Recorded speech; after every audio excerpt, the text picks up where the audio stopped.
여러분 안녕하십니까? 이가혁 라이브 이가혁입니다. 장동혁 국민의힘 대표가 윤석열 전 대통령을 면회한 것을 두고 당 안팎에서 후폭풍이 거셉니다.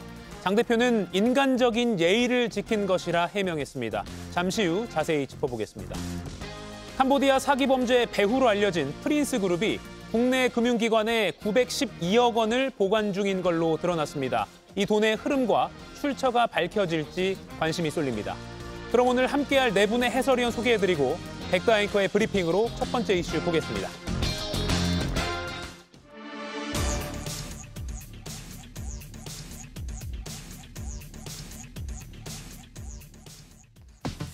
이재명 정부 첫 국정감사 2주차에 접어들었습니다. 오늘 오전 법사위 국정감사장 나경원 국민의힘 의원은 일찍이 자리를 떴는데요. 저희 배우자가 춘천법원장으로 재직한다는 이유만으로 이해충돌에 해당하지는 않는다는 말씀은 분명히 드립니다. 불필요한 오해의 소지가 있고 이것으로 인한 충돌이 있을 수 있기 때문에 제가 의원님들의 자유롭고 공정한 국정감사를 위해서 잠시 이석하겠다는 말씀을 드립니다. 배우자인 김재호 춘천지방법원장의 증인 출석으로 잠시 자리를 비운 겁니다. 하지만 민주당은 재발 방지책 마련에 나섰습니다. 이해충돌성위원회 간사 선임을 아예 원천적으로 차단하는 나경원 방지법을 즉각 발의하겠습니다. 이른바 추나대전 국정감사 기간에도 되풀이되는 모양새입니다. 국민의힘은 추미애 방지법을 띄웠는데요. 발언권, 토론권은 한마디로 상임위원장의 독단적 운영으로 인해서 완전히 철저히 무너지고 있습니다. 그것을 막기 위한 소위 추미애 위원장 방지법. 직위원 부장판사 의혹과 이재명 대통령 재판 등을 놓고도 충돌한 여야. 국감 2라운드의 최대 격전지도 역시 법사위가 될 전망입니다. 네, 국회 국정감사 2주차가 됐습니다. 오늘도 법사위가 가장 많은 언론의 조명을 받았는데요. 오늘 아침 나경원 국민의힘 의원이 남편이 피감기관장이기 때문에 이석하는 일이 있었습니다. 이해충돌 공방이 이후에도 벌어졌는데 이 부분을 좀 여야 패널들께 의견을 여쭐게요. 박진영 의원님. 남편이 김재호 춘천지방법원장이잖아요. 이해충돌이라고 보십니까? 이해충돌이죠. 나경원 의원이 법조인인데 법 해석을 잘못하신 것 같아요. 사적 이익을 추구한 적이 없다라고 이야기를 하셨는데요. 사적 이익을 추구하면 범죄자입니다. 그럴 때는 수사받아야 됩니다. 자, 법 해석의 방식인데요. 나는 범죄를 저지르지 않았기 때문에 이해충돌이 아니다라고 이야기하는데요. 이게 윤석열식 해석이에요. 법이라는 것은 범죄를 저지른 이후에 그 사람을 징벌하기 위해서만 존재하는 것이 아니라 국민의 권리를 보호하고 사회의 안녕을 위해서 존재하는 겁니다. 제도라고 하는 것은 예방적 차원에서 이해충돌을 통해서 사적 이익을 추구하지 못하도록 만들어 놓은 것이에요. 그런 측면에서 저는 법을 잘못 해석하고 있다 이런 생각이 들고요. 나경원 의원이 빨리 법사위에서 빠지는 것이 이게 해결하는 방법이다 그런 생각이 듭니다. 예, 간사 논란을 차치하고 아예 법사위 위원회에서 빠져야 된다. 전 빠져야 된다고 봅니다. 예, 김기용 의원님. 우선적으로 이제 이해 충돌이 있을 때 명시적으로 지금 민주당 법사위원 중에서 이익 충돌에 해당하는 사례가 있습니다. 박지원 의원 같은 경우는 본인이 서해 공무원 피살 사건 관련해서 재판을 받고 있지 않습니까? 근데 정성호 법무부 장관에게 아주 노골적으로 사건 공소 취하하라 이런 얘기를 했습니다. 이게 바로 이해 충돌에 해당하는 거고요. 그리고 법사위원 중에서 서영교 의원하고 무소속의 최혁진 의원 같은 경우는 이른바 4인 회동서를 주장을 하셨죠. 하지만 근거를 제시하지 못했습니다. 그런데도 불구하고 대법원장을 청문회를 하겠다. 그리고 국감 때 질의를 했습니다. 그렇다면 제가 볼 때 재척돼야 될 상황인데도 불구하고 본인들이 그렇게 압박을 했단 말이죠. 그리고 무엇보다 지금 이재명 대통령께서는 사법 리스크가 있으신데 민주당의 아버지, 제가 하는 말이 아니라 민주당에서 하는 표현 아닙니까? 민주당의 아버지 이재명 대통령 사건과 관련해서 재판 관련해서 지금 민주당이 법안을 내는 거 보십시오. 배임죄 관련해서 개정하고 있죠. 제3자 뇌물죄 그리고 선거법 관련해서 개정을 하시고요. 지금 뭐 우리가 오늘 다룰 수도 있겠지만 4심제 관련해서 그리고 재판관 증언하는 문제까지 이 모든 것들의 수혜가 이재명 대통령의 사법 리스크를 줄이기 위한 일환이기 때문에요. 지금 민주당에서 이해 충돌의 문제를 제기하면 도리어 이재명 대통령만 굉장히 궁색하게 만들 수밖에 없다는 지점을 말씀드립니다. 예. 조기현 의원께 반론을 여쭐까요? 예. 지금 민주당에서는 춘천지법 관련 질의 말고 아예 자리에서 빠져야 된다는 취지로 주장을 하고 있거든요. 그렇죠. 질문권만 빠진다고 해가지고 이해 충돌이 회피된 게 아닙니다. 지금 그 법사위원으로 자리를 잡고 있는 것 자체가 이해 충돌이라는 거고요. 공직자 이해 충돌 방지법 또 국회법상 이해 충돌 방지 의무를 규정한 것은 이 공정한 직무 수행을 보장하기 위한 거고요. 공정한 직무 수행을 못하게 하는 요인은 부당한 이익 취득 이런 부분입니다. 그러니까 공직자와 가족이 관계되어 있는 사건에 관련해서는 이해 충돌의 여지가 발생할 여지가 있기 때문에 이런 부분에 대해서 법원은 어떻게 판단하냐면 영향력 행사 가능성 그리고 정부에 접근할 가능성을 기준으로 이해 충돌 여부를 판단합니다. 지금 나경원 의원 같은 경우에 본인이 이 국회법 위반으로 재판을 받고 있죠. 뭐 당연히 정보 접근 가능성이라든가 영향력 행사 가능성이 있기 때문에 법사위원으로 보임된 자체도 문제고 그리고 간사를 내정해 놓고 지금 강사를 선임하라고 강요하고 있는데 간사는 이 법사위 운영 과정에서 증인이나 참고인 채택 과정에서 당의 입장을 관철하고 대변하는 역할을 합니다. 만약에 오늘 나경원 그 의원이 간사로 선임된 상태였으면 본인의 배우자가 증인 채택되는 과정에서 어떤 일이 있겠습니까? 물론 채택을 할 수도 있겠지만 이런 상황에 발생할 것을 예방하기 위해서 공직자 이해충돌 방지법이 있기 때문에 지금 사안은 나경원 의원이 법사위원으로 보임돼 있는 것 자체가 이해충돌 소지가 분명하고요. 그래서 임명된다면 안 된다는 것이었고요. 결과적으로 지금 법사위 파행을 나경원 의원이 이끌고 있다고 해서 그의 책임을 묻는 게 아니라 당초부터 나경원 의원이 법사위원이 임명돼서는 안 된다는 그 출발점이 이해충돌 의무의 위반 소지 때문이었습니다. 예, 지금 방금 자료 화면으로도 이석하는 장면이 나왔고요. 그리고 본인의 질의 시간이 돼서 다시 들어와서 질문하는 그런 모양새가 됐습니다. 김동관 의원님. 글쎄요, 우리가 미필적 고의란 말이 있죠. 그럴 영향력을 행사할 수도 있을 것이다라고 하는 미필적 고의라는 걸로 당신의 배우자가 춘천지방법원장이니 충분히 영향력을 행사할 수 있을 거야. 그러니 안 돼라고 하는 게 아주 쉽게 설명한 지금 상황 아니겠습니까? 그런데 춘천지법과의 어떤 상관관계를 그렇다면 한두 가지라도 내놔야 됩니다. 이러이러해서 춘천지방법원의 법원장으로 있는 배우자의 어떠한 영향력을 미쳐서 최소한 국민 눈높이에 맞지 않는다. 그리고 뭔가 사적 이익을 취할 가능성이 있지 않느냐. 그런데 지금 아무것도 내놓지 않고 있지 않습니까? 더더군다나 지금 나경원 의원이 처음부터 법사위를 간 게 아니죠. 다른 상임위에 있다가 간 게 아니고 왜 갔습니까? 바로 추미애 상임위원장이 뒤늦게 거기서 자리를 차지하고 그야말로 민주당의 일방적인 편파 진행의 가능성이 매우 높기 때문에 경험이 많은 나경원 의원을 긴급 투입한 거 아니겠습니까? 아마 시청자 여러분 다 아실 겁니다. 그렇기 때문에 춘천지방 법원의 법원장과의 어떤 그 상호 이해 충돌 이런 것은 정말 미필적 고의로 뒤집어 씌우는 거 아닌가, 영향력을 행사할지도 모른다 하는 그런 얘기인데요. 글쎄요, 저는 이 법조계의 지인들께 얘기를 들어봐도 글쎄 그럴 가능성은 거의 없다. 그렇게 보면요, 추미애 법사위원장의 남편도 법조인 아닙니까? 그러니까 일반적인 그 법조계에 대한 전반적인 감사할 때도 추미애 위원장은 질문뿐만이 아니라 진행을 하면 안 되는 것이죠. 물론 뭐 상황 자체가 다른 모양새지만 마찬가지입니다. 좀 아까 얘기한 박지원, 서영교 이런 의원들이 오히려 이해 충돌 가능성이 훨씬 많다. 저는 우선적으로 이렇게 말씀을 드립니다. 예, 박지정 의원 반론 기회 드릴게요. 아니 이제 그렇게 떳떳하면은 춘천지법 국감에서 왜 이사갑니까? 그냥 앉아서 남편한테 질문하시지 그러셨어요. 본인이 떳떳하지 못한 거예요. 그걸 단적으로 보여주는 거고요. 지금 박지원 의원하고 서영교 의원 이야기를 들면서 양비도로 몰고 가시는데 이거는 이렇게 하시면 이게 물타기가 되는 거예요. 본질은 나경원 의원을 가지고 우리가 이야기를 하고 있는 거고요. 남편 관계를 이야기하고 있는 거고요. 나경원 의원도 다른 부분에서 국회 선진화법에 의해 가지고 지금 재판을 받고 있는 상황입니다. 그러면은 여기에 대해서 제대로 양비론적으로 비판하시려면 차라리 모두 다 사퇴해라 라고 하는 게 맞지요. 국민의 따가운 시선을 생각하지 않고 우리 편은 괜찮고 상대편은 안 된다. 이렇게 이야기하시는 거는 저는 맞지 않다고 봅니다. 예, 김기영 의원님.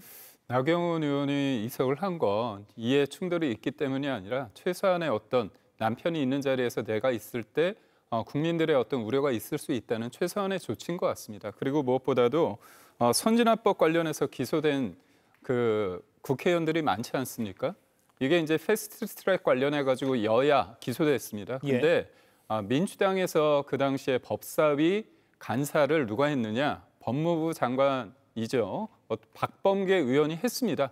그때는 왜 간사를 시키셨습니까? 재판을 받고 있는 과정 속에서. 그래서 저희가 나경원 의원에 대해서 질문이 들어왔을 때 그냥 맹목적으로 옹호하는 게 아니라 민주당에서 그때는 왜 맞고 지금은 틀리냐는 그런 저희의 어떤 입장이라는 점을 분명히 말씀드립니다. 조선시대에도요, 상피제도라는 게 있습니다. 고위공직자가 자기 고향에 못 가는 거예요. 왜냐하면 친인척들도 있고 이해관계가 복잡하기 때문에 그런 거 아닙니까? 이 조선시대 제도부터 그러면 다 없애버리시지 그랬어요. 예, 다시 추나대전 아주 초창기 때 논란과 토론으로 비슷하게 돌아가던 것 같은데 오늘 이 장면 좀 보겠습니다. 추미애 위원장과 국민의힘 의원들 간의 설전도 한동안 계속됐는데요. 보시겠습니다. 송석준 의원님 시간이 지나가고 있습니다. 드릴 수 없습니다.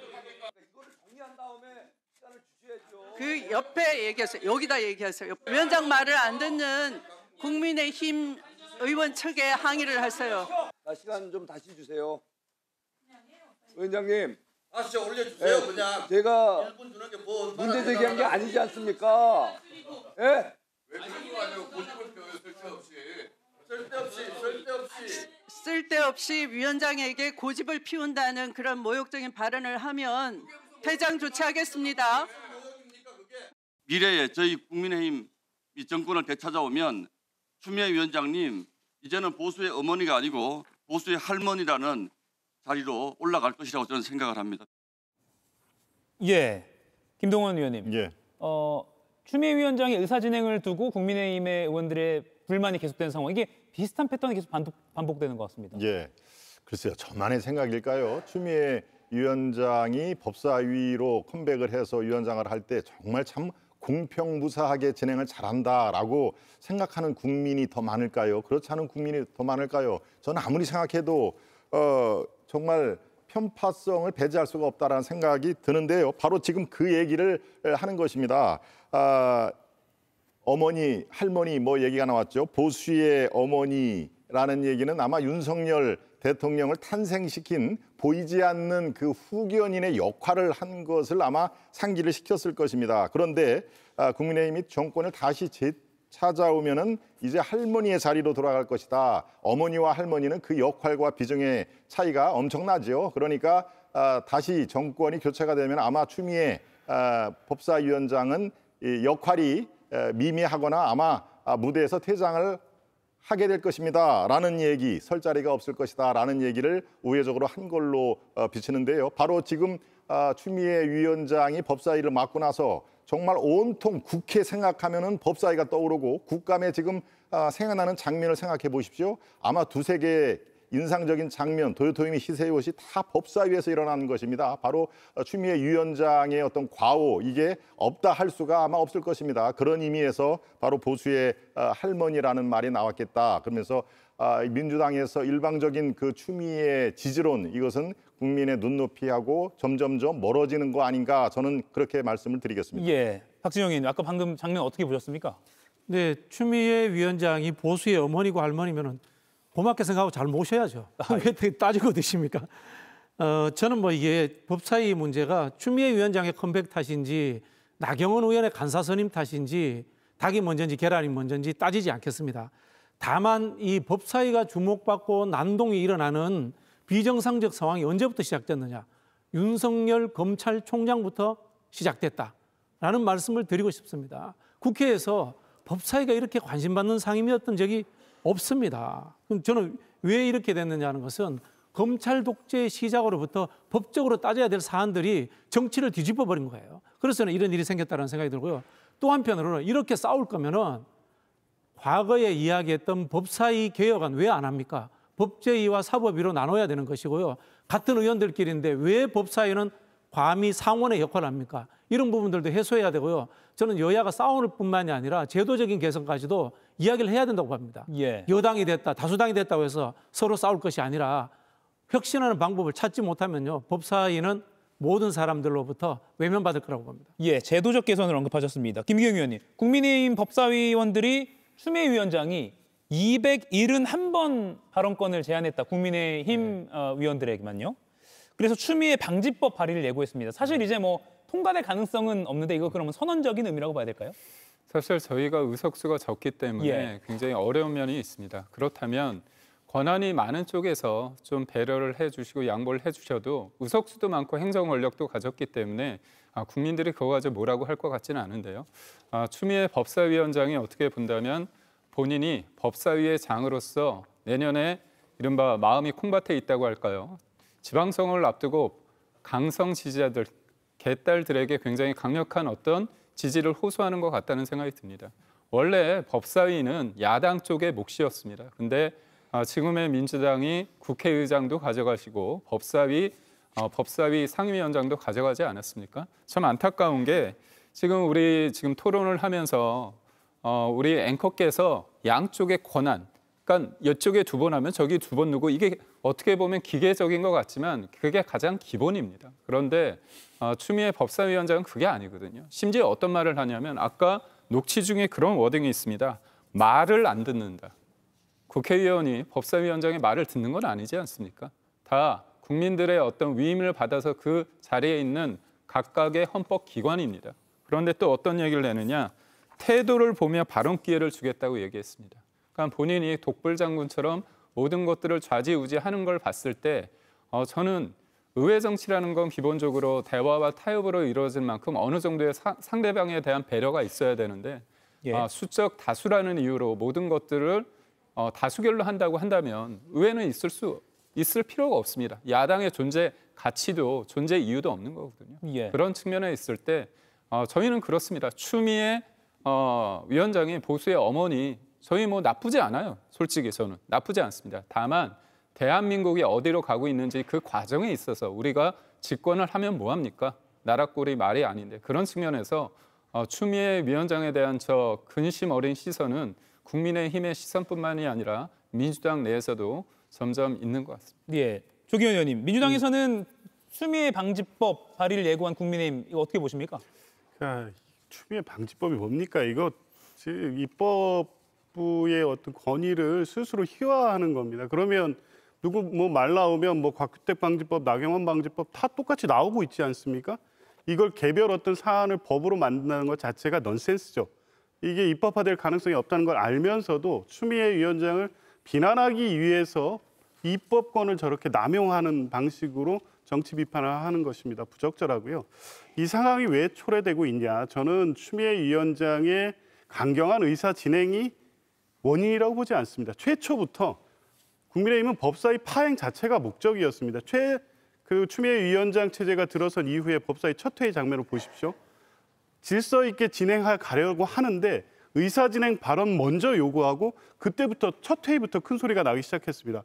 그리고 계속 안 들어준다고 떼를 쓰고 위원장실로 달려나가고 이 상황을 계속 반복하고 있는 겁니다. 무슨 특별한 상황이 있어서 추미애 위원장이 계속 제압하고 발언권을 제한하고 이런 게 아니라 그 상황이 계속 초래되고 있었기 때문에 결과적으로 지금까지 온 겁니다. 국민의힘은 당초부터 법사위원장직을 내놓으라고 하지 않았습니까? 그게 민주당 정권이 들어서고 절대적 다수 민주당 중심의 국회가 되다 보니까 법사위를 게이트키퍼, 그러니까 법안 처리를 저지하는 수단으로 쓰려다가 실패한 겁니다. 그러니까 결국에 법사위를 이런 식으로 무리한 이 의사진행을 추미애 위원장을 비판함으로써 법사위의 권위를 훼손하고 그래서 이 정부와 민주당을 비판하는 논리를 법사위를 통해서 만들겠다는 목적 그 자체만 있을 뿐입니다. 추미애 위원장도 최근에 보면요. 안정적으로 질서 있게 발언권을 요구하고 그러면 여야 동정의 기회를 주면서 그렇게 끌어가려고 하고 있습니다. 예. 그런데 특정 사안만 발생하면 마구 위원장석으로 달려나가고 계속적인 발언 요구를 하고 이 상황을 누가 만들고 있습니까? 그러니까 추미애 위원장 탓할 게 아니고 추미애 위원장이 본인 선거 때문에 이런다고 탓할 게 아니라 본인들이 차분하게 자리에 앉아서 질의권 요구해 보십시오.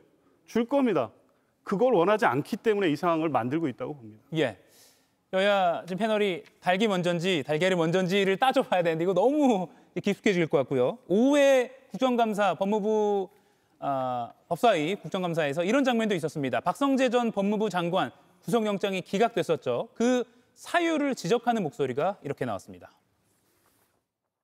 이 박성재 내란 중요임무 종사자에 대한 영장이 기각이 됐는데 기각 사유가 위법성 인식, 그러니까 위법성에 대한 논란으로 다툴 여지가 있다 이렇게 기각을 했거든요.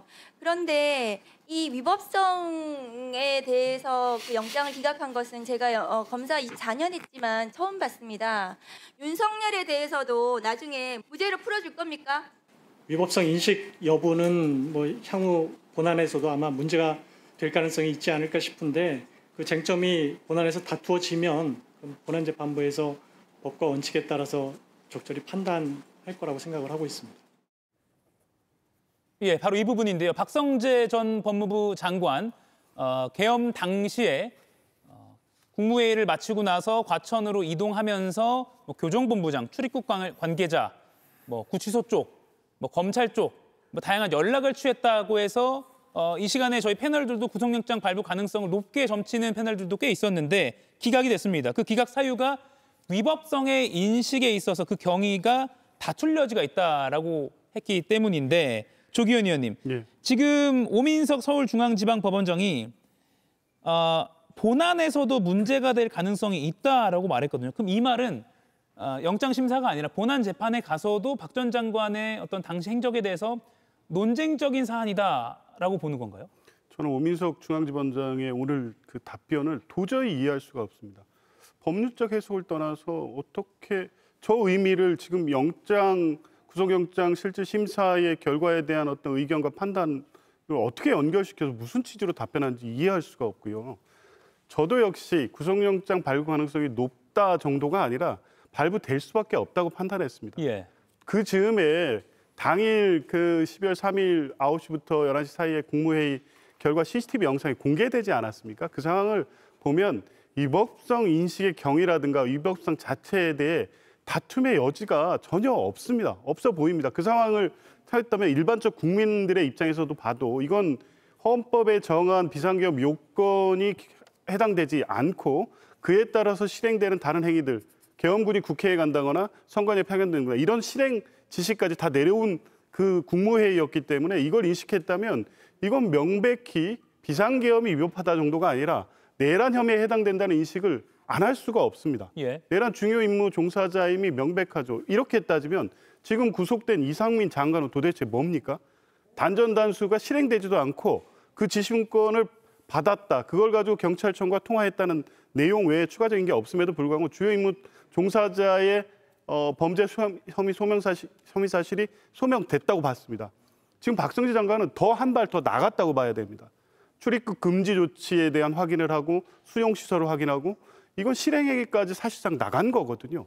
이거에 지금 위법성의 다툼의 여지가 어떻게 있다고 본 건지 이 부분을 가지고 중앙지법장이 이걸 본안에서 판단하고 다툼의 여지가 있다는 식으로 평가하고 그런 의견을 제시하는 이 사법부 전체가 그러니까 법원의 판단이기 때문에 존중해야 될 필요가 있다라는 정도의 인식이라면 예. 그럴 수도 있다고 이해하겠지만 위법성 인식은 누가 봐도 이건 기본적으로 법조인의 어떤 상식에 비춰서도 이걸 가지고 이 구속영장의 기각 사유로 삼을 수 없다는 건 명백한데 그걸 중앙지법원장이 받아서 본안에서 다툼의 여지가 있으니 구속영장이 기각된 게 어느 정도 타당하다는 취지의 답변하는 것은 저는 도저히 납득할 수가 없었습니다. 예, 김동원 의원님, 이 대목 어떻게 보셨습니까? 물론 마지막 문장은 법과 원칙에 따라 판단할 것이다라고 말은 했지만 그 전에 앞서 조기 의원님이 말한 대로 위법성 논란이 본안에서도 문제가 될 가능성이 있다라고 바라는 게 온라인에서 많이 이런저런 의견을 나왔거든요. 그렇습니다. 지금 상황에서 본안에서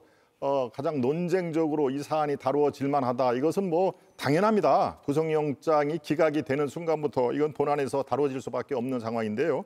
저는 이렇게 생각합니다. 지금 어떤 상황입니까? 사법부의 최고 윗자리 수장인 대법원장의 옷을 벗기려고 하는 그런 그 흐름이 도도히 흘러가는 거 아마 모든 국민이 다 알 것입니다. 현장에 있는 판사들은 아마 그 압박 수준, 겁박 수준이 훨씬 더 심각하게 다가올 텐데요. 이 영장 전담 판사가 이런 식으로 지금 상황에서 법안에 다툴 여지가 있다라고 기각을 한 걸 갖고 도저히 이해가 안 된다라고 하면은 바로 그 영장 전담 판사는 지금까지의 어떤 본인의 판결 이런 것을 다 뭐 허투루 했다는 얘기입니까? 이분은 그렇게 생각을 할 수가 있구나라고 본안에서 더욱더 치밀하게 준비를 해야 되겠다라고 얘기를 해야 더 그게 합리적인 거 아니겠습니까? 더더군다나 이 박성재 전 장관과 한덕수 총리의 영장 기각 사유가 거의 저는 맥을 같이 한다고 봅니다. 이 내란, 이른바 민주당이 주장하는 내란에 적극적으로 방조를 했다거나 내란 임무 임무 종사에 적극적으로 가담을 한 것이냐 안 한 것이냐라고 민주당의 시각에서는 이건 100% 가담을 했다, 100% 방조를 했다라고 생각을 했겠지만 이 영장 전담 판사라든가 이 고법 원장은 그렇지 않을 수도 있다라고 생각을 하는 겁니다. 그렇지 않다라고 지금 일방적 주장을 하는 거 아니지 않습니까?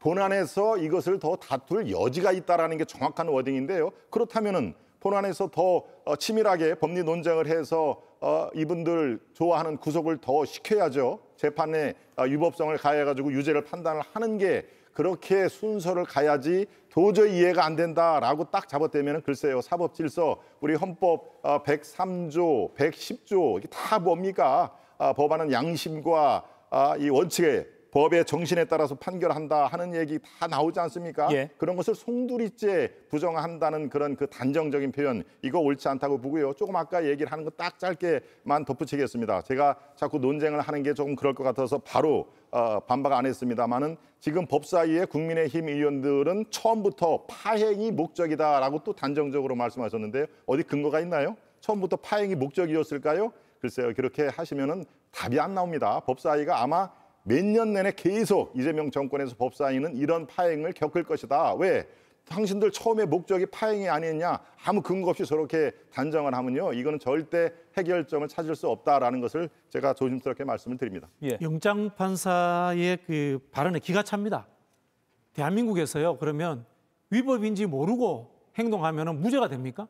말도 안 되는 논리예요. 자, 윤석열 대통령이 그러면 나 이거 불법 계엄인지 몰랐어. 그럼 무죄가 됩니까? 위법성 여부를 인식했느냐 못했느냐 이걸로 가지고 따진다는 게 말이 됩니까 이게. 위법성을 알았든 몰랐든 위법하면 위법을 저지른 거예요. 무슨 판사가 저런 말도 안 되는 이야기를 합니까? 예, 물론 유무죄를 확정한 건 아니니까요. 지금 박진영, 김기웅 두 분께는 이 질문을 좀 드리고 마무리를 해야 될 것 같습니다. 오늘 민주당 사개특위가 사법개혁안을 발표했습니다. 사개특위 차원에서 발표한 것은 재판 소원 부분은 들어가지 않았는데 정청래 대표가 이건 민주당 지도부 차원에서 민주당 지도부 의견으로 재판 소원은 발의하겠다라고 명확히 했거든요. 향후 당론으로까지 아마 지정이 될 것 같은데 박진영 의원님, 재판 소원까지 포함해서 오늘 사개특위안 어떻게 평가하십니까?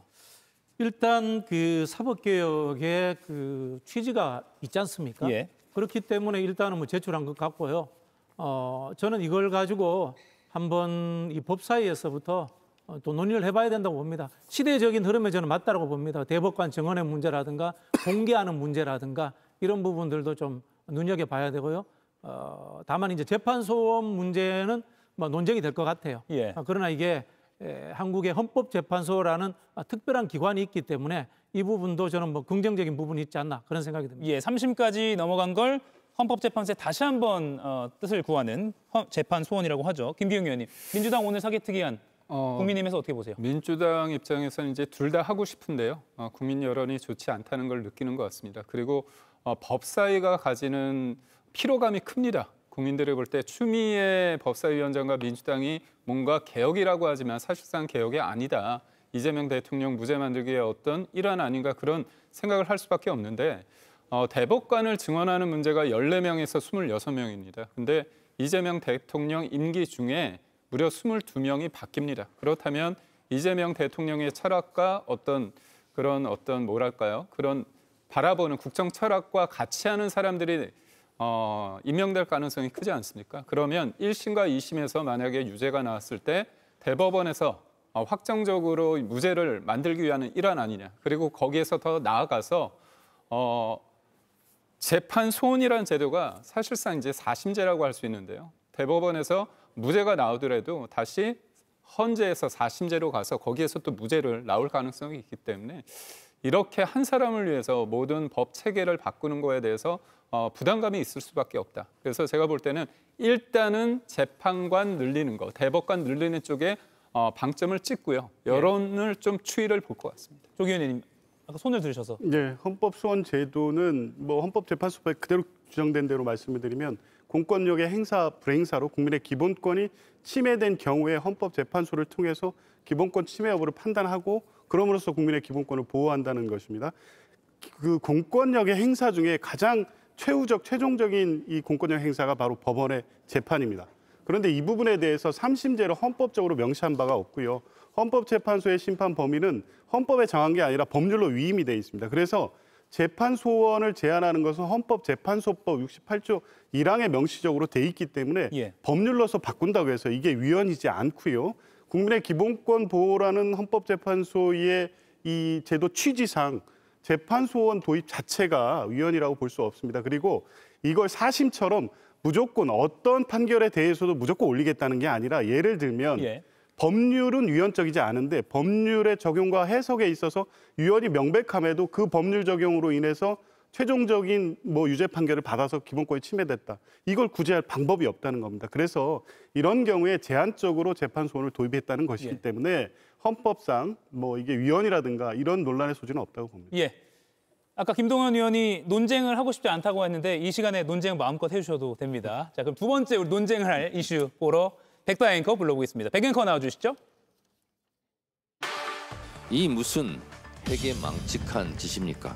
공당의 대표가 그런 내란 수기를 미워하며 응원하다니 국민에 대한 심각한 배반 행위입니다. 회계 망측한 짓, 바로 장동혁 국민의힘 대표의 윤석열 전 대통령 면회를 두고 나온 말입니다. 여당은 위헌정당 해산 심판을 꺼내들면서 장 대표 사퇴를 촉구했는데요. 하지만 국민의힘 지도부 입장은 다릅니다. 그거야 개인적으로 있을 수 있는 일이라고 생각을 합니다. 장 대표가 수차례 이제 약속을 했었던 사항이기 때문에 특별한 문제점을 느끼지 못하고 있습니다. 문제 없다는 국민의힘. 그렇지만 오늘 조간신문들 대단히 부적절하다. 민심은 안중에 없나. 그래서 어쩌겠다는 건지 이렇게 비판 사설을 일제히 쏟아냈는데요. 장동혁 국민의힘 대표의 윤 전 대통령 면회, 그 후폭풍이 거셉니다. 예, 민주당은 오늘 오전에 장동혁 대표에 대해서 직격을 한 데 이어서요. 규탄 기자회견까지 열었습니다. 내란 속의 면회망동 장동혁을 규탄한다. 규탄한다. 규탄한다. 규탄한다. 윤석열 복귀 시도하는 장동혁은 사퇴하라. 사퇴하라. 사퇴하라. 사퇴하라. 윤석열의 내란을 미화하고 제2의 내란을 선동하는 사람에게 반드시 책임을 물어야 합니다. 장동혁 대표는 지금 당장 국민 앞에 무릎 꿇고 사죄하십시오. 장동혁 국민의힘 대표가 윤 어게인 교주를 자처했습니다. 장동혁 대표의 발언과 행위가 내란에 사실상 동조한다는 것은 너무나 자명합니다. 네, 윤 대통령의 면회를 간 장동혁 국민의힘 대표. 박진영 의원님, 먼저 민주당 지금 어떻게 평가하는지는 앞서 많이 들었는데 그럼 이게 위헌정당 심판감이다 이렇게까지 보시는 겁니까? 그렇죠. 우리 누가 예를 들었습니다만 일본 총리가 야스쿠니 신사를 개인적으로 방문했다. 그 개인입니까? 총리의 소신인 거고 그러면은 전범 국가였던 것을 인정하지 않는다는 것 아니겠습니까? 똑같은 해석이 가능한 겁니다. 당대표나 국회의원을 내려놓고 자연인으로 면회를 가신다면 모르겠지만 어쨌든 당대표 신분으로서 지금 내란이라고 하면 헌법 체제를 무너뜨리려 했다는 겁니다. 이거는 뭐냐면 헌법 밖에 존재하는 사람이라는 겁니다. 그런 사람을 면회했다. 이건 똑같은 생각을 갖고 있다라고 추정할 수밖에 없는 거죠. 그럼 이게 그런 뜻을 가진 사람들이 모여서 정당을 만들었다. 위헌 정당입니다. 통진당이 해산된 사유 중에 하나가 내란 예비 음모입니다. 비슷해지는 거예요, 이게. 예, 김기웅 의원님 반론해 주시면요. 좀 당혹스럽습니다. 지금의 집권 여당이 할 수 있는 거는 아직까지도 내란팔입니까? 그리고 극우입니까? 제가 볼 때 윤석열 전 대통령 관련해서 헌재에서 탄핵 소추됐을 때 국회에서 헌재로 넘어갈 때 내란죄를 뺐습니다. 그렇게 100% 확신한다면 왜 헌재 했을 때 뺐습니까?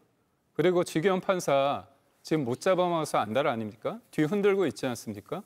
왜냐? 직권남용죄는 나올 가능성이 있는데 내란죄 관련해서 지금 불안하거든요. 그래서 지금 윤석열 전 대통령은요, 지금 형사재판 받고 있습니다. 그런데 결과가 나오기 전에 무조건 내란하고, 그리고 대통령, 국민들이 봤습니다. 저도 헌재에서 파면됐기 때문에 그 헌재 결정은 존중합니다. 하지만 그게 곧 계엄이 곧 내란이라고 판결한 게 아니거든요. 그런데도 불구하고 지레 내란 몰이를 한다는 거 이 자체가 문제라고 저는 보고 있고, 무엇보다도 당대표가 전직 대통령에 찾아가서 얘기를 했습니다. 얘기를 듣고 10분 동안 개인 면회를 했습니다. 근데 이걸 가지고 내란 정당이기 때문에 위헌정당 그 부분에 대해서 해야 된다. 이게 어떻게 논리적으로 맞습니까? 그래서 저는 하나 말씀드린 게, 이렇게 언론에서 장동혁 대표가 왜 국민의힘의 대표가 됐는지, 그러면 국민의힘 당원들과 그리고 그 당시에 장동혁 후보를 지지했던 사람들은 다 내란 세력이고 극우 세력입니까? 그리고 김문수 후보자를 지지했던 40%, 이 사람들 내란이고 극우 세력입니까? 제가 볼 때 적당히 하셔야 됩니다. 저 이걸 꼭 이야기를 해야 되겠어요. 헌재에서 윤석열을 탄핵한 것은 불법 계엄이기 때문입니다. 계엄이 뭡니까? 대통령이 법률적 행위를 통해 가지고 군대를 동원하는 겁니다. 불법으로 군대를 동원한 겁니다. 불법 계엄. 이것에 헌재가 직접 이야기하지 않았을 뿐이지 누가 봐도 불법적으로 군대를 동원했기 때문에 내란이라고 언론이라든가 모두가 컨센서스가 되어서 쓰고 있는 겁니다. 제가 볼 때 그거 되게 위험한 말씀입니다. 정치적으로 내란이라고 공격하는 것과 헌재가 내란이라고 규정을 했고 그거를 컨센서스가 있어서 동의하고 쓰고 있다? 그거는 민주당식의 프레임입니다. 그렇게 이야기하시면요. 윤석열은 불법 계엄을 안 한 게 됩니다. 불법 계엄도 안 했는데 왜 탄핵을 합니까? 제가 말씀드리죠. 헌재에 대해서 파기하자고 이야기하셔야 되는 거예요. 아니죠. 잘못됐다고. 헌재에서는 대통령의 헌법 수호 의제에 대해서 문제 제기를 했지 계엄이 곧 내란이라고 얘기한 건 아닙니다. 헌재에서 불법 계엄이라고 분명히 이야기를 했습니다. 계엄은 제가 군대가 분명히 동원됩니다. 말씀드리겠습니다. 뭐냐? 법을 좀 이해하고 좀 이야기하세요. 제가 그 말씀까지는 드릴게요. 뭐냐면 민주당 쪽에서 대장동 그 김필성 변호사가 뭐라고 얘기를 했냐면 줄탄핵을 언급하면서 이렇게 국무회의를 무력화시키려고 사실상 명시적으로 하는 거 내란죄 구성 요건에 있다고 얘기를 했고요. 그리고 헌재 결정문에는 뭐라고 나오냐면 민주당의 이 끊임없는 어떤 줄탄핵에 대해서 의혹만으로 그 사실상 정부를 압박하기 위해서 탄핵 심리 제도를 악용하는 거 이건 본래 취지에 맞지 않는다는 지적까지 했습니다. 그렇기 때문에 헌재의 어떤 대통령의 파면 결정이 곧 내란과 계엄과 내란을 등치했다는 이 주장은 논리 비약입니다. 삼김 씨가 1980년도에 민주화 봄을 이루겠다고 나와서 데모하니까 총칼 들고 나가서 나라를 안정시키겠다고 쿠데타한 게 전두환이에요. 똑같은 논리를 지금 하고 있는 거고요. 저는 지금 대변인께서 이야기하시는 논리는 윤석열과 똑같은 논리로 이야기하고 있는 겁니다. 최소한 저는 공중파라든가 방송에서 토론을 할 거라면요. 불법 계엄이었다는 만큼은 인정하고 시작해야 된다고 봅니다. 예.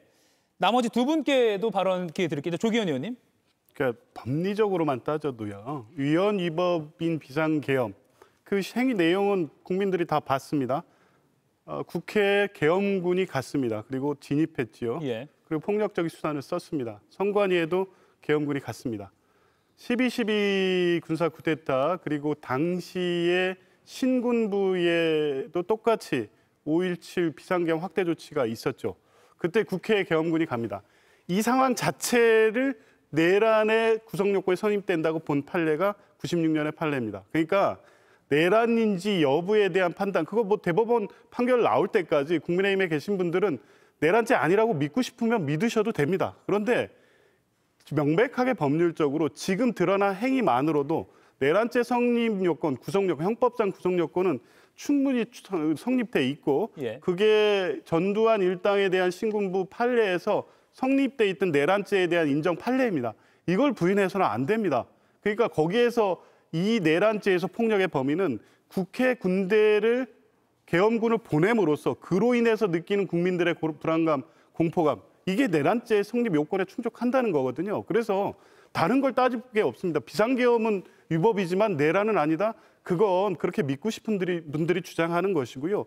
기본적 법리 적용이 다 그렇게 되기 때문에 구속영장이 다 발부되고 있고 그분들이 지금 다 내란죄, 내란 우두머리 중요임무 종사자, 내란 방조죄로 다 재판을 받고 있습니다. 예. 이건 내란죄 성립 여부에 대해서는 물론 대법원까지 그 피고인들이 재판받아서 본인의 무고함을 다툴 수는 있지만 적어도 이 상황을 평가하고 비판하는 일반적 그 국민적 시각에서는 이걸 내란죄로 평가하는데 주저하거나 두려워해서는 안 된다고 봅니다. 예. 김동훈 의원 말씀까지 듣고 다시 장동혁 대표 면회 이야기로 돌아갈게요. 김동훈 의원님.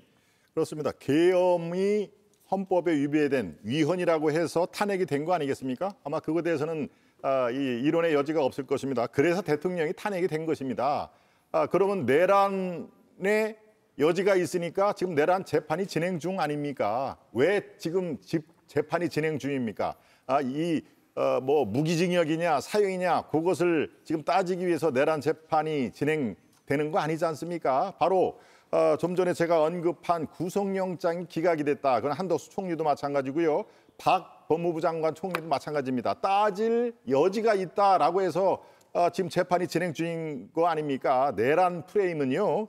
기승전 내란이라는 것은 바로 12월 3일 이후에 3일 뒤부터 민주당이 아예 그 프레임 아마 그 반박을 못 하실 겁니다. 그것을 해서 지금까지 상당한 재미를 좀 보고 있지 않습니까? 그러니까 바로 믿지 않으셔도 좋겠습니다라고 얘기를 한 거 당연합니다. 우리가 내란 재판의 최종 귀결점을 보고 내란이라고 얘기를 해도 늦지 않느냐. 왜 지금 진행 중인 걸 모든 상황이 바로 영장도 기각하면은 이건 내란 중요 임무 종사자다. 저 사람도 이 내란 범위에 크게 포함된다라고 그렇게 예단을 한 것은 매우 이 위험한 생각이다. 물론 지금 이런 상황에서 지금 저같이 얘기를 하는 국민의힘 시각으로 보는 거 굉장히 코너에 몰릴 수밖에 없는 거 잘 알고 있습니다만은 그렇다면은 재판을 할 필요가 없는 것이죠. 저렇게 아예 처음부터 얘기를 하고 사형이냐 무기징역만을 지금 따지는 그런 재판이라면은 재판 뭐 합니까?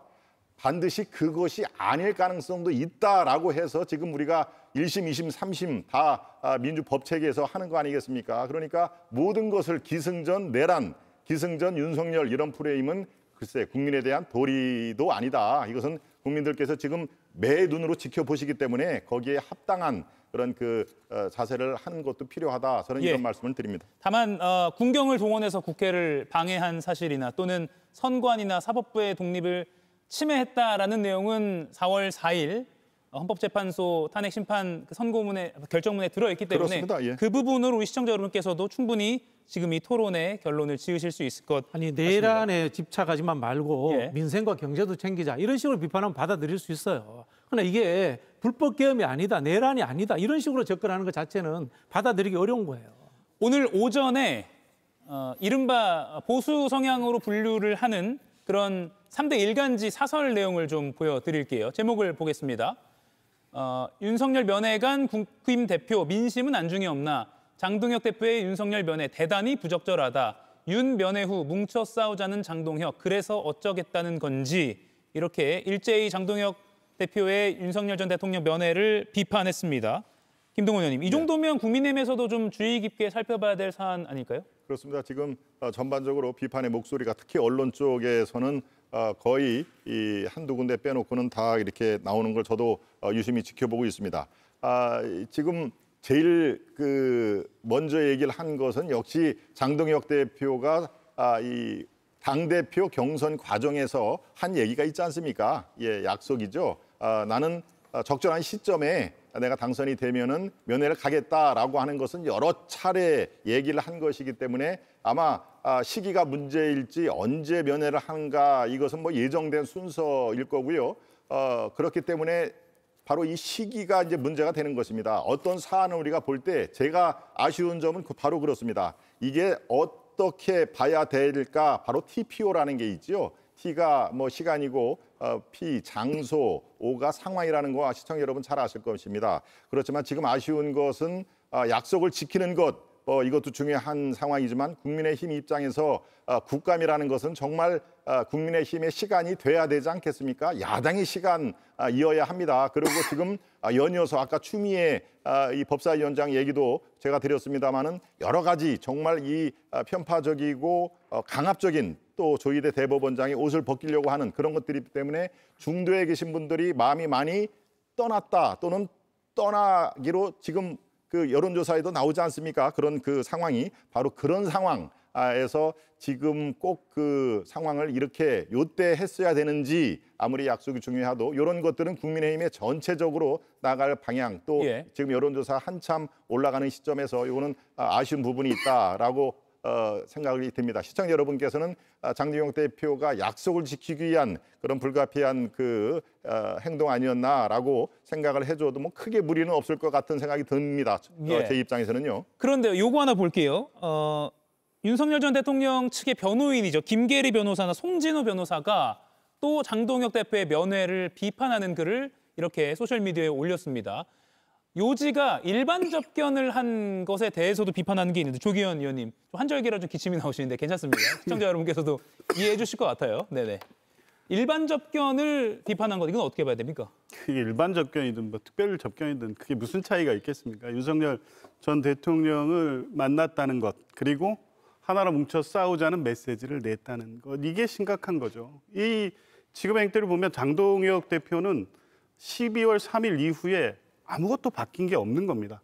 그때 보면 2025년 3월 1일 3.1절 보수 집회였죠. 그때 뭐라고 말씀하셨습니까? 계엄에도 하나님의 계획이 있다. 계엄의 위헌 위법성 자체를 원래 인정 안 하시던 분입니다. 그분이 전당대회 대표로 선출되는 과정에서는 전환길 씨 등 윤 어게인 세력을 등에 업고 그분들의 픽을 통해서 지금 대표 자리까지 갔습니다. 최근에 보이시는 발언, 행보를 보면서 그래 극단적 극우 세력과는 거리를 두나 보다라고 생각했는데 그게 아니라는 게 확인이 됐습니다. 그건 10분짜리 일반 접견이든 1시간짜리 특별 접견이든 아무런 차이가 없습니다. 결국 윤석열 전 대통령을 여전히 지지하거나 윤석열 전 대통령의 복권을 바라는 분들까지 다 끌어안고 국민의힘의 어떤 정치를 하겠다는 거라고 하면 이건 내란의 연장으로 볼 수밖에 없는 거고요. 그 측면에서 본다고 하면 김계리 변호사의 저런 비판은 현재 국면에서 특별한 의미를 두기도 어렵습니다. 김기영 의원님, 지금 김계리 변호사나 송진호 변호사의 저 의견이 혹시 윤 전 대통령의 의견을 대리로 올렸다라는 분석에 대해서는 어떻게 보세요? 우선 동의하지 않습니다. 이게 보면 그 많은 사람들이 광장에 가고 거리에서 외치는 게 하나 여쭙고 싶은 게 있어요. 광장에 태극기를 들고 나가면 극우입니까? 내란 세력입니까? 그리고 이승만, 박정희 전 대통령 존경한다고 얘기를 하면 내란이고 극우입니까? 그리고 이재명 대통령 관련해서 비판하면 내란이고 극우입니까? 아니잖아요. 어떻게 이렇게 엄청난 얘기를 프레임을 해가지고 계속 공격을 합니까? 그래서 지금의 상황에 대해서 표현하는 방식은 다양할 수 있습니다. 비판할 수 있죠. 언론에서 비판할 수 있지만 광장과 거리에서 만들어진 그 사람들의 목소리 이제까지 삶의 무게가 있는 겁니다. 나의 삶에 대해서 나의 어떤 주장에 대해서 부정당하고 있고 그게 내란과 극우라는 프레임 속에서 해석된다고 했을 때 누가 이거를 온전하게 받아들일 수 있겠습니까? 그래서 민주당이 계엄에 대해서 내란이라고 주장하는 부분은 온전하게 형사적 절차에 맡겨두시고요. 제가 볼 때는 지금 집권하셨잖아요. 의회 권력 있고 행정 권력 다 가지고 있지 않습니까? 그렇다면 관세에 치중하시고요. 부동산 문제 잘 해결해 주십사 하는 게 저의 바람입니다. 마지막으로 지금 시간이 다 됐는데 요거 질문만 박진영, 김동원 두 분께 드릴게요. 지방선거를 앞두고 근데 전당대회 때 약속은 한 게 있으니 차라리 지방선거 가까이 말고 지금 빨리 털고 그때 되면 잊혀지겠지. 이 전략으로 지금 빨리 한 거다. 이 분석에 어떻게 동의하십니까? 동의합니다. 윤석열 대통령 측근들이 그래서 이걸 쇼라고 본 것 같아요. 숙제를 하긴 해야 되는데 별로 이슈되지 않을 때 조용히 한 건 하고 가자 이렇게 본 것 같고요. 한편으로 보면은 저는 장동혁 대표가 뭐 보수인지 진보인지 뭐 알겠습니까? 판사하시던 분이 제가 보기에는 자기 이익을 위해서 지방선거 지더라도 나는 핵심 지지층을 내 주위로 끌어모아야겠다라는 생각에서 저는 윤석열 대통령 찾아간 것 같아요. 김동연 의원님. 판사이기 때문에 보수 진보도 구별을 못한다 말씀은 좀 조심한 매우 위험한 발상입니다. 어느 누구보다도 그거에 대해서 고민이 깊은 직종 아니겠습니까? 지금 우리가 판사에 대한 사법부 개혁이 나오는 마당이니까요. 그것은 어떤 이 특정인에 대한 공격으로 저는 생각이 들어서 참 안타까운 생각이고요. 지방선거 관련을 해서 지금 상황이다. 제가 아까 TPO 말씀을 드렸는데 그 시점을 바로 이 시점을 택한 게 아마 상당히 여러 가지 그 고민을 했을 겁니다. 그러니까 지방선거에 가까이 가면 갈수록 불리한 거 아니냐 이런 식으로 어떤 구체적인 그런 그 득실을 따지는 것은 아니고요. 아마 특별 면회에서 일반 면회로 왔다는 거 아닙니까? 구치소에서. 그래서 간 것이고 약속을 지켰다 하는 게 이제 초지일관 계속 얘기가 나오는 것이니까요. 이것은 이미 언제 가도 가는 예정된 수순이었다 이렇게 생각을 하면 큰 무리가 없을 것 같습니다. 이렇게 지방선거에 대한 유불리 이거 개입될 여지는 별로 없을 것이다. 저는 그렇게 판단하고 있습니다. 예, 네 분과의 토론은 여기서 마무리하고요. 이 이슈는 마수 토론에서 조금 더 이어가도록 하겠습니다. 네 분 고맙습니다. 고맙습니다.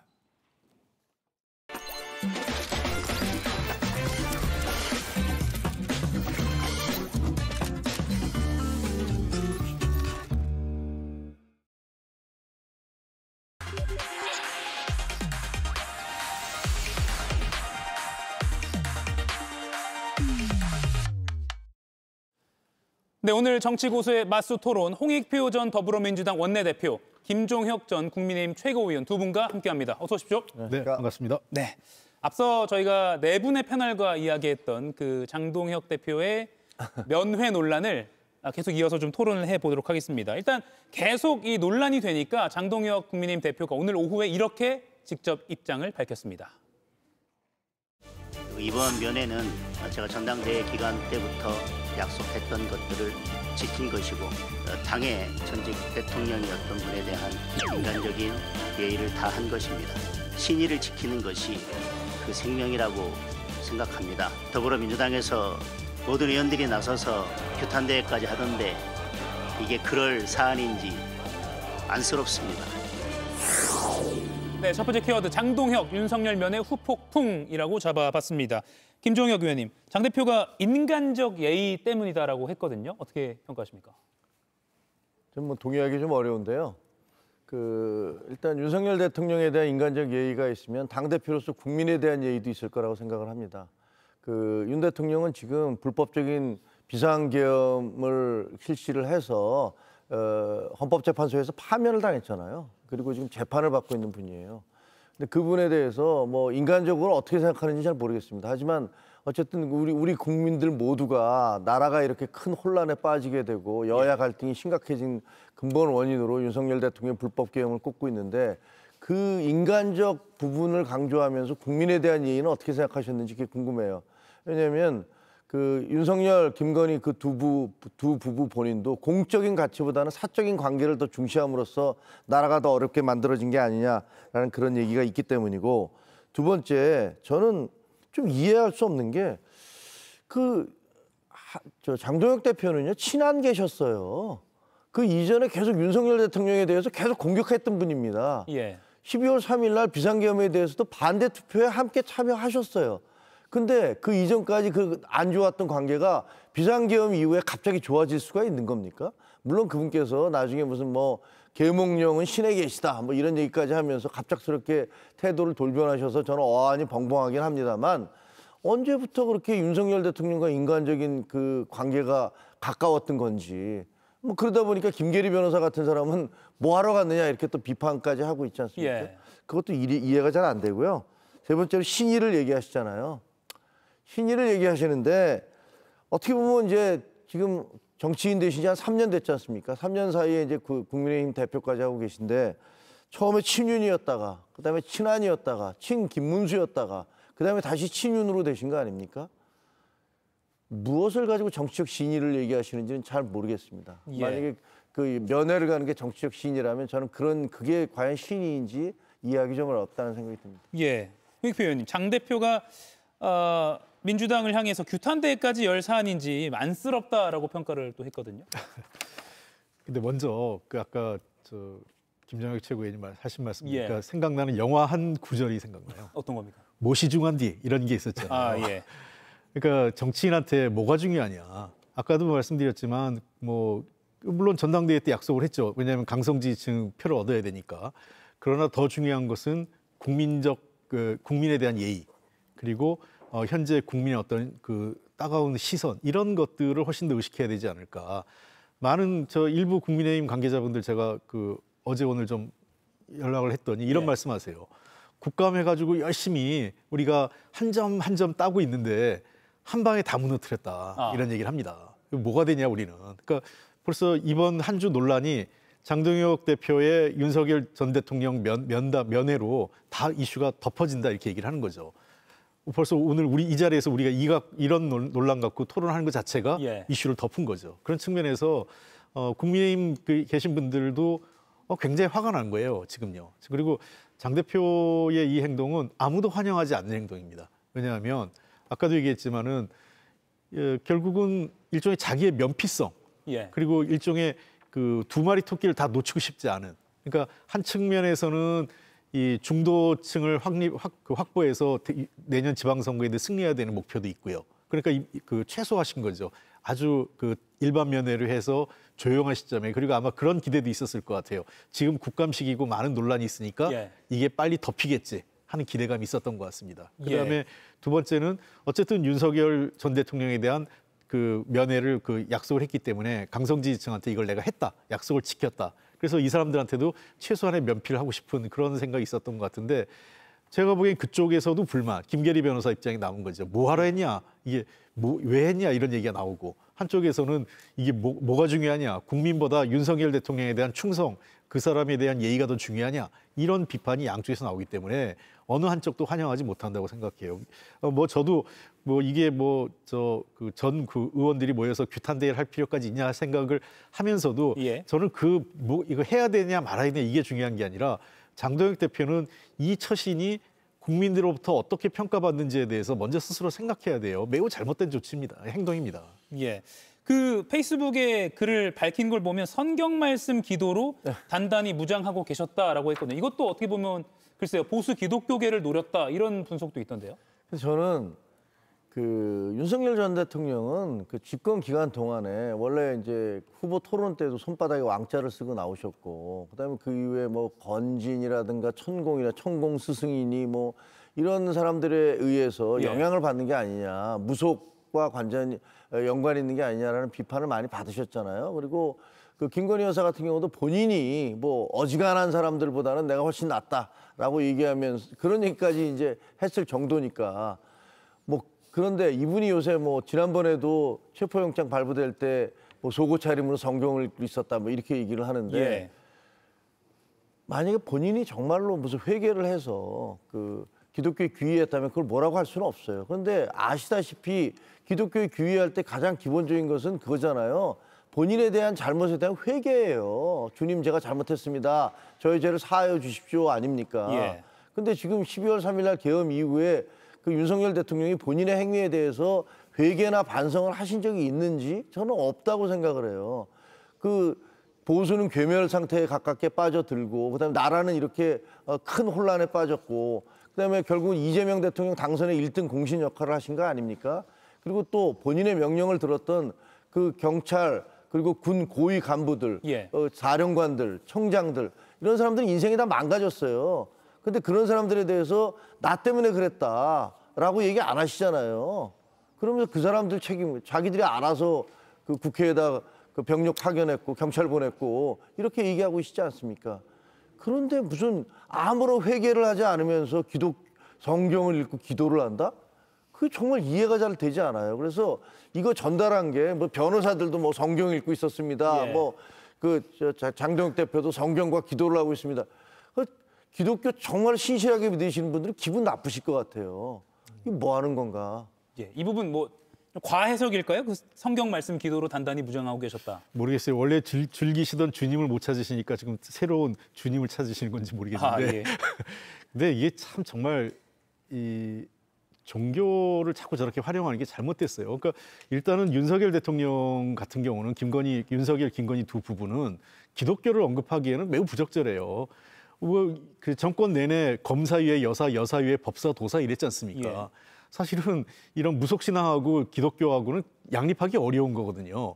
본인이 그 대선 기간 중에 왕자 써가지고 나와가지고 할 정도로 그런 분이 갑자기 또 모르겠어요. 아까 그랬다가 다시 기독교에 귀의할 수 있죠. 뭐 그런 부정한 그 부인 뭐 가능성이 없는 건 아닙니다만 그러려면 제가 보기에는 먼저 그 회개와 반성이 전제돼야 돼요. 두 분이 여기서 일치하시는 의견입니다. 예. 회개. 그러니까 예. 회개와 반성은 뭐 저는 종교적인 측면도 있지만 예. 국민들께 죄송해야 됩니다. 왜냐하면 본인을 대통령으로 어쨌든 그 당시에 3년 전에 대통령을 만들었지 않습니까? 대통령을 만들었고 그 나라의 운명을 맡겼는데 이렇게 나라의 민주주의를 허물고 대통령직을 탄핵당할 정도의 중대한 그 잘못을 저지른 거 아니에요. 그래서 지금 파면된 겁니다. 국민에 의해서 그리고 헌법에 의해서 파면당했다면 그 부분에 대해서 내가 정말 잘못했고 이 국민들께 죄송하다 하고 성경을 읽는다면 그게 바로 회개와 속죄죠. 예. 그 하나만 더 짚어볼게요.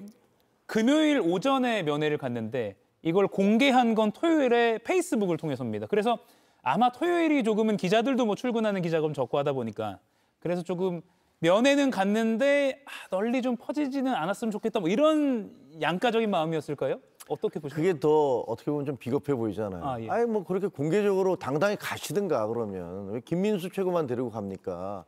그럼 뭐 공식적으로 다 가시겠다라고 공지를 하고 가시든가 그것도 아니고 조용히 다녀와서 토요일 날 그 언론 보도 잘 안 나올 때 예. 슬쩍 흘리는 식으로 나간 게 이게 뭘까? 그러니까 어떻게 양쪽에 줄타기를 하는 건가? 이게 본인이 얘기했던 대로 강성 지지자들의 어떤 눈치도 봐야 되고 그다음에 국민 여론도 좀 무섭고 그러니까 그중에서 제일 그 타격이 제일 최소화될 수 있는 그런 지점을 찾아서 예. 언론 플레이를 한 건가라는 생각이 들어서 씁쓸합니다. 예. 그 시점 어떻게 보세요?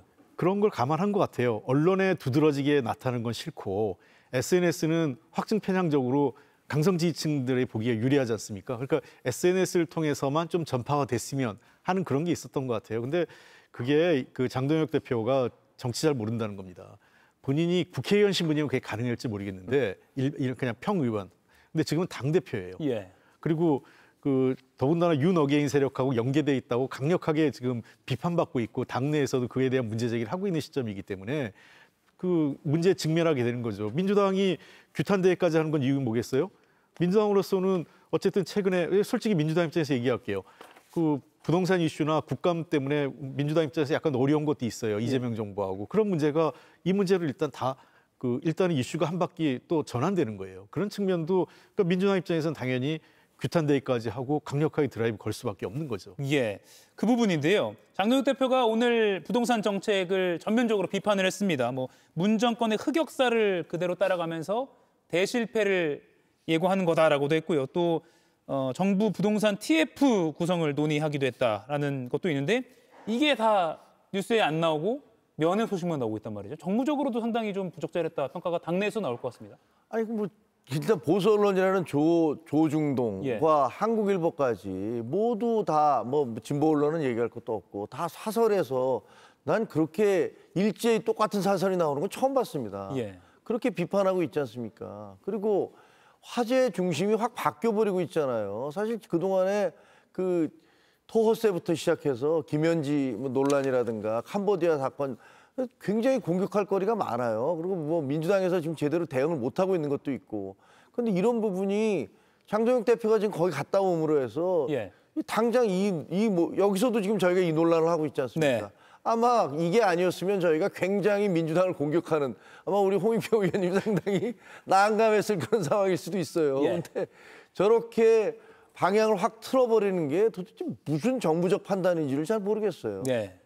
뭐 비판 많이 받으실 뻔했는데 오늘. 그러니까 이슈 자체가 안 그랬으면 뭐 여러 가지 아무래도 국감 시기이기 때문에 민주당 정부 여당이 좀 그 어려운 걸 우리가 주제를 삼았지 않겠어요? 예, 지적을 받는 입장이니까요. 그렇죠. 뭐 부동산 문제라든지 아무래도 그 정부 여당으로서는 방어적인 입장을 취할 이슈가 우선될 텐데 당장 제가 오늘 다른 방송에서도 이 문제 상당히 얘기했고 오늘 지금 JTBC에서 와서도 이걸 하기 때문에 이것 자체가 제가 보기에는 이슈가 프레임이 전환된 거예요. 프레임이 기존에 약간 좀 민생 문제라든지 또는 정부 여당에다 비판적 문제가 하나 갖춰지고 있었다가 다시 내란 이슈가 더 강화되는 거죠. 예.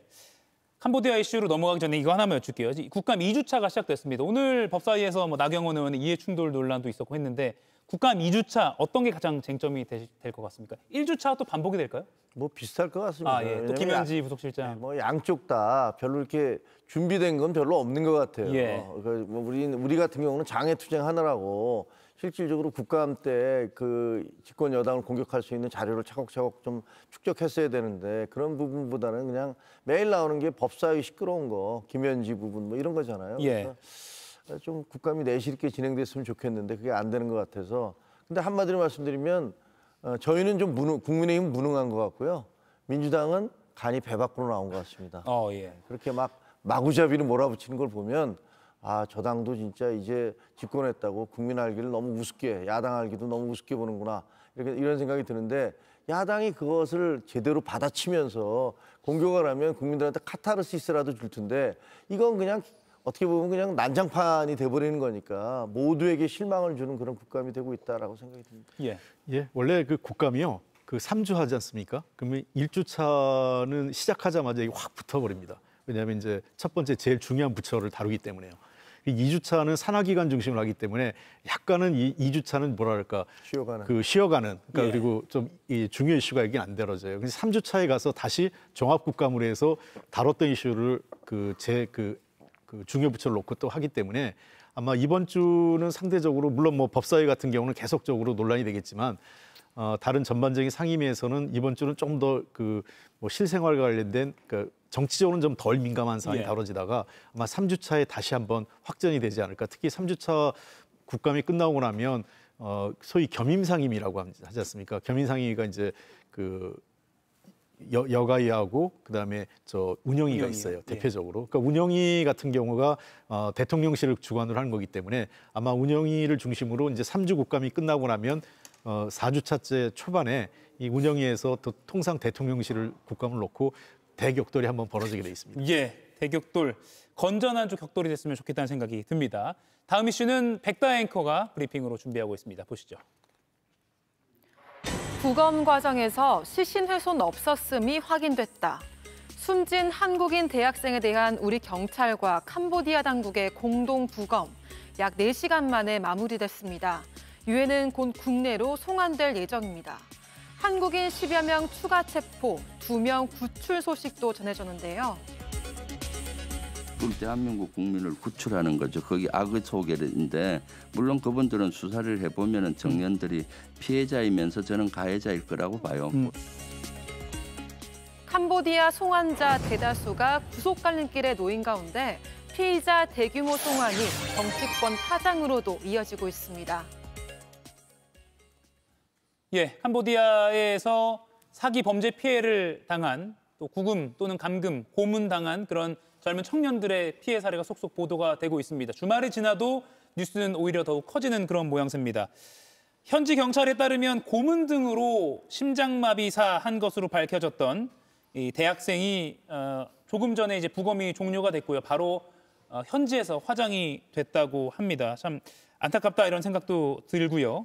그런데 문제는 앞서 위성락 실장이 말한 것처럼 한 1,000명 정도가 있을 걸로 보인다라는 거예요. 그러니까 지금 지난 주말에 전세기를 타고 들어온 그런 인원보다 훨씬 많은 인원들이 지금 어디에 있는지도 모르는 상황이라 그걸 빨리 파악하는 게 힘들 것 같습니다. 그렇습니다. 그래서 저는 이번 상황에 대해서 자꾸 이거를 언론 브리핑을 너무 많이 할 필요는 없어요. 저는 이번 상황은 좀 비밀리에 그리고 신속하게 이 범죄 피해자들을 구출하는 문제하고 그다음에 그 범죄 카르텔을 타격해서 이 해체시키는 게 중요하거든요. 근데 이걸 자꾸 이제 국민 여론을 의식하다 보니까 정부 여당이나 여기서는 자꾸 이제 언론에 브리핑을 하려고 그러고 그다음에 반대로 야당은 이걸 자꾸 공론하려고 그러는데 이게 전혀 피해자 구제나 구출 작업에는 전혀 도움이 안 됩니다. 그리고 저는 이번 끝나고 나서 국정조사 같은 걸 한번 했으면 좋겠어요. 왜냐하면 이거는 진짜 1차적인 책임은 국가정보원하고 경찰, 외교부 이 세 군데가 1차적인 책임이 있습니다. 왜 그러냐면 현지에서 이런 문제가 영화 소재로까지 다뤄진 문제였거든요. 그렇다면은 해외 정보 파트나 국정원에 그다음에 경찰 외사과 그리고 현지 대사관, 공관 등에서 이러한 문제에 대해서 정보를 확보하고 이 정보를 본국에 보고를 했느냐 안 했느냐를 한번 해야 돼요. 그리고 보고를 했는데 만약에 이것이 중간에서 어떤 그 차단됐거나 예. 이 보고가 그러면 왜 어디서 누가에 의해서 어떻게 차단된지 확인해야 되고 만약에 장관급 대통령실까지 보고가 됐는데도 아무런 조치가 이루어졌다면 그것도 또 그대로 책임을 물어야 되기 때문에 이 상황에 대해서 이번과 같이 현지에 대한 정보 파악이 늦고 그다음에 대응도 이루어지지 않고 그다음에 중요하게 이 사안이 국가적으로 논의되지 않은 부분에 대해서 반드시 국정감사를 통해 국정조사를 통해서 진상을 파악하고 예. 관계자들에 대한 철저하게 책임을 물어야 됩니다. 예, 단기적으로는 좀 기밀성이 유지된 채로 이제 좀 조사가 이루어져야 될 것 같고 장기적으로 이 사안이 좀 마무리가 되면 국정조사가 필요하다 이렇게 제언을 하셨습니다. 좀 속보 나오고 있습니다만 한국과 캄보디아가 뭐 24시간 한라인을 운영한다고 그러잖아요. 예. 근데 저거는 우리가 원했던 것은 원래는 코리아 데스크잖아요. 예. 그래서 한국의 경찰들이 가서 현지에 가서 그 상황을 뭐 확인하고 출동하기도 하고 그러는 건데 지금 저거는 그거보다 훨씬 못 미치는 얘기죠. 사실 24시간 한라인이라는 건 뭐 말이 그렇고 그다음에 무슨 당장 공동조사하는 거야. 당연히 공동조사해야죠. 한국인들이 문제가 됐으니까. 예. 근데 저는 이 사태와 관련해서 그 민주당 정치인들이 쇼 좀 그만했으면 좋겠어요. 그리고 발언을 정말 삼가셔야 돼요. 아니 전현희 수석위원은 군대를 파견해야 된다. 파키스탄에 뭐 전쟁하자는 겁니까 지금 캄보디아에다가? 그 캄보디아의 그 범죄 조직들이 다 중국인 출신들이라는 거 아니에요 대부분이. 그럼 그 모국인 중국에 대해서는 어떡합니까? 중국과 전쟁합니까? 캄보디아도 전쟁하고? 뭐 이런 식의 책임지지 못할 얘기들을 마구잡이로 하는 것들이 사태 해결에 무슨 도움이 되겠습니까? 그리고 뒤에 하겠습니다만 김병주 의원 같은 경우는 예. 도대체 가서 여기서 자기 숟가락 얹고 자기 홍보할 그런 상황입니까? 그 지난번에도 계엄이 났을 때도 이분이 가서 특전사령관을 갖다가 카메라를 들이대면서 인터뷰를 해서 결국은 굉장히 상황이 꼬이게 만들었어요. 그건 옳지 않은 거거든요. 어떤 상황이 이 범죄 상황과 비슷한 일이 벌어졌는데 기자들이 가서 그 취재한답시고 그 취재 현장을 마구잡이로 지문으로 묻혀놓고 이렇게 하면 되겠습니까? 이거 안 되는 거잖아요. 우리 기자들 수칙에서 그렇게 하면 안 된다고 돼 있지 않습니까? 옛날에는 그랬지만. 근데 지금 김병주 의원이나 그다음에 전현희 의원이나 이런 분들이 하는 것은 사태를 해결하는 게 아니라 이 기회를 이용해서 어떻게 해서든지 본인들의 이름을 내려고 하는 그런 게 너무 눈에 보여요. 그래서 굉장히 불쾌해요. 국민의 입장에서. 이건 정치인을 떠나서 평론가를 떠나서 국민으로서 저분들 왜 저러지? 아, 왜 이런 불행한 사태를 이용하는 거야? 이런 생각이 들어요. 예, 그러면 이 논란에 대해서 김병주 의원이 발언한 게 있거든요. 이걸 듣고 홍원회 대표께 마이크 넘기겠습니다. 들어보시죠. 국가 국민을 위해서 내 목숨까지도 늘 바쳐야 된다는 각오로 평생 살아왔고요. 이번에도 사실 그런 심정으로 절박함으로 했습니다. 어떻게 정치적이겠습니까? 국가 국민 정치인의 첫 번째 임무는 국민의 생명을 지켜내는 겁니다. 그것을 했을 뿐입니다. 왜곡하지 않았었으면 좋겠습니다. 예, 정치적 의도가 담겼다 또는 너무 보여주기식이었다. 물론 현지 교민 사회에서도 그런 반응이 조금 있었기 때문에 국내에도 그게 알려졌거든요. 어떻게 예. 보십니까? 저는 김병주 의원 평생 직업군인으로서 국가를 위해서 애를 썼기 때문에 그리고 예. 굉장히 제가 개인적으로 봐도 신중한 분이고 그렇게 어떤 정치적 의도를 너무나 자신의 인기 영합적으로 할 분은 아니라고 생각을 해요. 그러나 이제 다만 어쨌든 결과론적으로 그런 논란 자체가 생긴 거는 문제가 된 거죠. 그리고 아까 여러 번 얘기하셨지만 이 군대 파견 같은 경우는 초강대국인 미국도 그렇게 하지 못했어요. 중남미 카르텔을 해체할 때 마약 카르텔 그때도 CIA가 현지 정보를 입수해서 FBI하고 마약 수사 당국이 현지 경찰하고 함께 그 마약 카르텔을 급습하는 방식이었거든요. 군대를 보낸다는 것은 해당국의 동의가 없으면 전쟁입니다. 그리고 군대를 어느 나라가 자국의 범죄 행위에 외국의 군대를 들인 적은 없어요. 우리나라 동일하게 만약 범죄 행위 때문에 일본인과 관련된 범죄 행위 때문에 일본 자위대가 온다면 우리가 동의하겠습니까? 그건 있을 수 없는 일이죠. 그래서 우리가 잘 해야 되고 동남아에 대한 역사를 좀 봐야 돼요. 예. 이게 태국하고 캄보디아 문제를 논의하는 건 매우 부적절합니다. 태국하고 캄보디아 관계가 굉장히 안 좋아요. 국민적으로. 근데 태국 언론에서 이 한국 군대가 들어간다라는 군대 파견을 검토했다는 언론 보도가 태국 언론을 통해서 나오고 또 태국 지도부와 캄보디아 문제에 대한 공동 대응을 얘기하고 이런 식으로 하면 당장 캄보디아 총리가 그거에 대해서 약간 항의성 발언을 했지 않습니까? 우리 외교부 차관한테. 그래서 이게 외교적 맥락을 잘 이해 못하고 있는 거 아니냐. 그래서 아까도 얘기했지만 저는 조용히 하려면 일단은 국회 차원에서 지원이 필요하다면 국회 정보위원회가 있지 않습니까? 예. 정보위원회를 통해서 비공개 보고를 받고 비공개로 지원해야 될 것. 또 국회 승인이 필요한 어떤 사업에 대해서는 거기를 통해서 일단 비공개로 일을 진행한 이후에 이 사건이 일단락되고 난 다음에 과정과 결과 그리고 그 사이에 어떤 일이 있었는지를 국민께 공개하는 게 바람직하다고 생각합니다. 예, 지금 또 방금 김병주 의원의 이른바 논란에서도 비슷한 게 그러니까 왜 범죄 가담자를 송환했냐, 구출했냐, 왜 범죄 가담자를 먼저 이렇게 해주냐라는 그런 논란도 있거든요. 그러니까 온전한 피해자라는 거를 구분하는 게 과연 필요한가부터. 그러니까 그들이 다 피해자 아니냐. 물론 범죄자여도 구금된 거 아니냐. 뭐 이런 여러 가지 논란이 있거든요. 그러니까 저는 그 논란은 불필요하다고 생각해요. 왜냐하면 물론 저 사람들이 아직 조사를 해야겠지만 피해자일 수 있고 가해자일 수도 있어요. 이중적 둘 다일 수도 있고. 그러나 대한민국 그 피해자든 가해자든 대한민국 국민이기 때문에 구출을 해야 되고요. 그러기 위해서는 일단은 아직 우리가 피해자들에 대해서는 신병 확보가 안 됐어요. 구출을 못하는 상태고 신병 확보가 된 사람부터 구출한 거기 때문에 저는 뭐 그 일부 아쉬움을 할 수 있겠어요. 순수한 피해자부터 먼저 해야 되지 않느냐. 근데 아직 그분들의 신병 확보가 안 된 상태에서 그렇다고 그 확보가 된 사람을 그냥 방치할 수는 없는 거 아니겠습니까? 그래서 이러한 문제에 대해서는 일단 정부의 조치를 지켜봐주고 나중에 비판하고 평가하는 것은 이후의 몫이다 이렇게 보입니다. 예, 20초 있습니다. 저는 좀 아닌 것 같아요. 예를 들면 일본이나 미국이나 다른 나라가 우리나라에 와서 범죄를 저질러서 그럼 우리나라에서 재판을 받고 수감이 되잖아요. 그런 분들 전세기 보내갖고 데려가겠다면 우리나라 가만히 있겠습니까? 그저 정상적이지 않아요. 캄보디아도 저거 너무 시끄러워지니까 그냥 보내긴 했는데 한쪽에서 뭐 군대 파견하겠다고 그러니까 아니 군대를 보내겠다는 나라에서 경찰이 들어오면 군대 대신에 경찰 왔냐 이런 소리 들을 거니까 코리아 데스크도 안 하는 거 아닙니까? 지금 저 사태를 너무 정치적으로 이용하고 있고 국민들에게 보여주는 그런 모습을 하고 있는 것은 저는 집권당이 지금 해서는 안 될 거를 하고 있다라는 생각이 들어요. 예. 오늘도 많은 속보가 쏟아졌는데 또 계속해서 수사 상황도 지켜보도록 하겠습니다. 두 분과의 토론은 여기서 마무리하겠습니다. 고맙습니다. 고맙습니다. 오, 날씨 좋다. 그치? 아, 맞다. 내 알조구. 그냥 가. 아, 맞다. 내 만원경. 됐어, 그냥 가. 아, 애가 하나 없어. 막내야, 잠깐만 기다려. 가족의 하루는 이래서 더 즐거운 거 아닐까요? The Family SUV, the Kia EV5. Kia, movement that inspires. 피부 관리 열심히 하는 중. 그래서 콜라겐도 챙겨 먹는 중. 관리할 줄 아시네. 에버콜라겐으로. 관리를 관리답게. 에버콜라겐. 국가대표, 대한민국 1위로 머물러선 안 된다. 한계를 넘고 또 넘어야 한다. 세계란 무대에서 국가대표란 이름으로 국가대표 디지털 자산몰에서 업비트. 집에 이상한 사람이 들어왔어.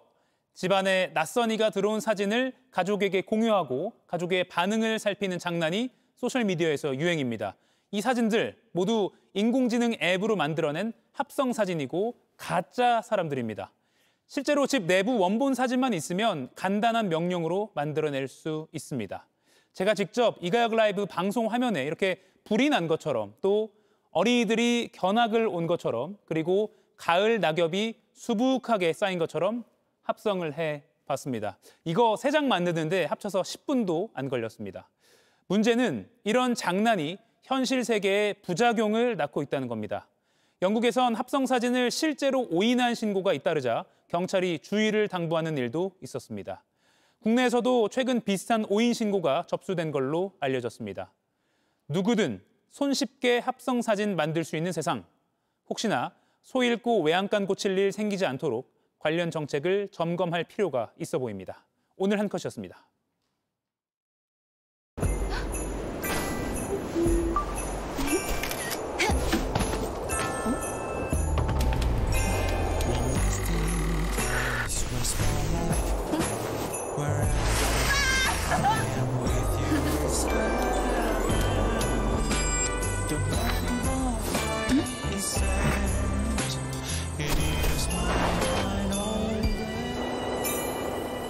겨울이니까 하이 노르디스크. 지젠의 이터널 기동전 사건담 유니콘, 기동모투전 G건담 최종편 등장. 다양한 건담을 만날 수 있는 지젠의 이터널 반주년 이벤트 진행 중. 어제에 머물지 않는다. 당신도, 당신의 드라이빙도, 당신의 모든 길이 즐거움이 되도록. Freude through dedication. 바로 이어지는 JTBC 뉴스룸 예고해드리겠습니다. 지난 7월 특검이 최은순 씨 요양원의 금고 안에서 금거부기를 발견했죠. 그런데 당시 이 금고 안에 경찰 인사문건도 있었던 것으로 확인됐습니다. 김건희 씨 일가가 경찰 관계자들의 인사정보를 빼내서 따로 보관했던 겁니다. 잠시 후 뉴스룸에서 바로 자세히 전해드리겠습니다. 이가혁 라이브 오늘 순서는 여기까지입니다. 내일 오후 5시에 다시 뵙겠습니다. 고맙습니다.